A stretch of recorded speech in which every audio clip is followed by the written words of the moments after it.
I know you've been waiting with bated breath all weekend long to hear what happened with the state budget announcements on Friday. So Friday, they announced the Board of Equalization certified numbers, which means the amount of money the legislature can make decisions about over the next couple months for the budget that starts in July. Here's the big numbers. This right here is the recurring number. So that's $10 billion, $10.8 billion in recurring money. So that's money that's expected to come in again and again. And then this $1.4 billion is one-time money. So that's money that might be from the surplus from the past or other things that are considered kind of one-time. This is our overall budget number for fiscal year 26. So that's July 1 until June 30 of next year. There's a couple of things I want to point out with this. One is recurring revenue is down according to this. So they're estimating we're going to be down $21.8 million in recurring money. Something we need to watch out for, especially as we're talking about making cuts or cutting taxes. What are we expecting to come in to cover the costs of public education, our health system, our roads and infrastructure? That's a big figure.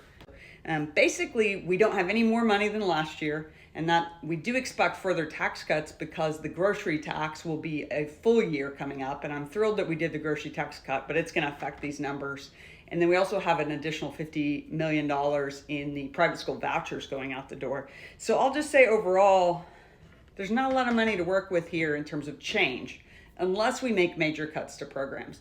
And I'll tell you that a huge chunk of money for our health programs, for education, and for our roads comes from the federal government. So as we see big changes and uncertainty around federal funding, just know that these overall numbers only reflect part of our budget. The other parts of our budget are fines and fees, things like licensure fees, etc., and then interest that we're earning, plus the federal government, which equals somewhere between 20 and 30% of our budget usually, which is the funds that go towards health insurance for low-income folks. That's keeping some of our rural hospitals alive, things like that. So I just want to point out that we really got to be real about these numbers. These numbers represent people and the programs that we provide in communities that lead to further education, future economic development, and thriving.